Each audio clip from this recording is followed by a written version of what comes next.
Bismillahirrahmanirrahim. Alhamdulillah alladzi syaraha qulubal mu'minin bima asyrafa fiha min nuril imani wal yaqin. Wa sallallahu ta'ala ala sayyidina Muhammadin sayyidil mursalin wa ala alihi wa sahbihi wat tabi'in, amma ba'd. Alhamdulillah, puji syukur kehadirat Allah Subhanahu wa taala yang telah melimpahkan daripada rahmatnya yang sangat luas kepada kita semua, sehingga Allah Subhanahu wa taala memberikan kita nikmat iman dan Islam dengan tanpa kita pinta. Kita dilahirkan langsung menjadi orang yang beriman, orang yang mana kita di dalam agama Islam, menganut agama Islam dari sejak lahir. Itu adalah suatu anugerah yang sangat besar daripada Allah Subhanahu wa taala jalla jalaluhu wa ta'ala azamatuh. Di zaman sekarang banyak daripada orang-orang yang bingung daripada tujuan hidupnya. Bahkan banyak juga orang yang membanggakan daripada apa yang dia punya. Mereka membanggakan daripada hartanya bagi orang-orang yang kaya. Ada juga bagi orang-orang yang tua, mereka meminta hormati berlebihan kepada anak-anak yang muda.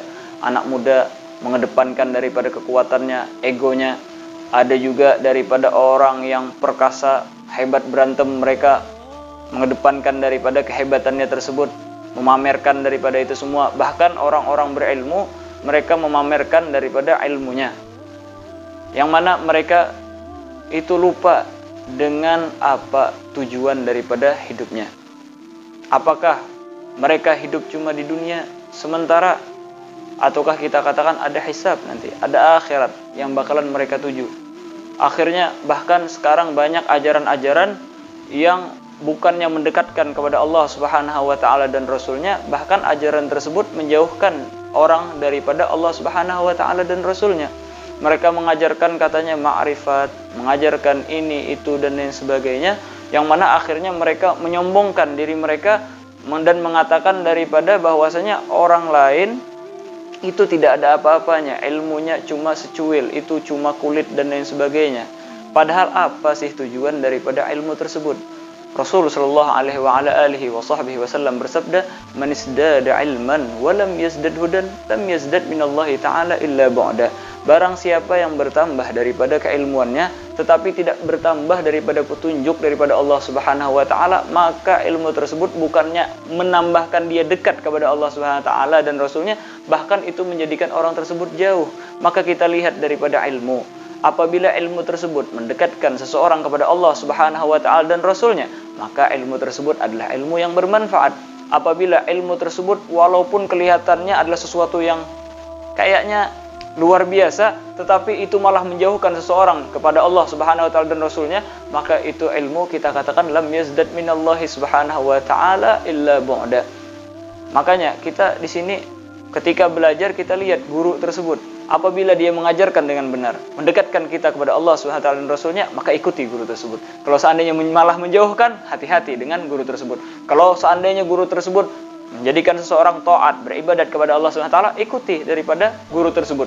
Kalau seandainya menjauhkan daripada sholat, puasa, dan lain sebagainya, jauhi daripada orang-orang tersebut. Karena Allah Subhanahu wa taala berfirman di dalam Al-Qur'an, "Wa ma khalaqtul jinna wal insa illa liya'budun." Allah Subhanahu wa taala tidaklah menciptakan daripada para jin dan manusia kecuali untuk beribadah kepada Allah Subhanahu wa taala.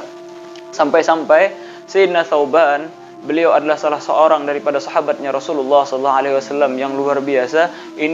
Beliau ini orang yang dekat dengan Rasulullah sallallahu alaihi wasallam, selalu hadir di dalam majelisnya Rasulullah sallallahu alaihi wasallam. Pada suatu hari Rasulullah sallallahu alaihi wasallam dan para sahabat mencari daripada Thauban ini, mana orang ini? Thauban ini mana? Dulu sering hadir berjamaah sama kita, dia hadir di dalam majelis-majelis kita, tapi beberapa hari ini tidak ketemu dan tidak muncul. Maka Rasulullah SAW cari Thauban, cari sahabat kita ini yang bernama Thauban, dekatkan dia kepadaku. Akhirnya para sahabat pun mereka mencari daripada Thauban. Ternyata Thauban ketika mereka perdapati, wajahnya pucat, kuning, bagaikan orang yang terkena penyakit. Akhirnya didekatkan dan dipanggil, akhirnya bertemu dengan Rasulullah SAW. Maka Rasulullah SAW menanya kepada Thauban, "Wahai Thauban, kenapa engkau malah pucat? Kenapa? Apakah engkau sakit?" Maka kata Thauban, "Saya tidak sakit, wahai Rasulullah SAW." "Terus kenapa engkau wajahmu memucat dan menguning?" Maka kata Thauban, "Kenapa?" Dan ini semua kata Thauban disebabkan karena pada suatu hari saya berpikir, ulun berpikir, wahai Rasulullah SAW, saya bukan nabi, saya bukan rasul, saya bukan orang yang termasuk daripada ahlul bait. Yang pastinya kita semua bakalan meninggal. Saya tidak tahu apakah saya termasuk husnul khatimah ataupun tidak. Kalau saya tidak husnul khatimah, maka akan dimasukkan ke dalam neraka. Pastinya tidak akan bertemu dengan wahai Rasulullah SAW. Kalau seandainya aku husnul khatimah, masuk ke dalam surga, pastinya engkau nabi, bahkan engkau pimpinan para rasul. Sedangkan aku siapa? Pastinya magammu akan lebih tinggi. Niscaya aku tidak bisa bertemu denganmu wahai Rasulullah SAW. Maka inilah yang menyebabkan aku tidak bisa makan wahai Rasulullah SAW selama 3 hari 3 malam, seperti kata para sahabat dan lain sebagainya. Daripada Allah menyebutkan ini Thauban tidak makan dan tidak minum selama 3 hari 3 malam karena memikirkan ini. Karena apa? Karena surga dan seisinya kalau tidak ada daripada ridhonya Allah SWT dan ridhonya Rasulullah SAW dan kedekatan dengan Rasulullah SAW, apalah artinya surga tersebut?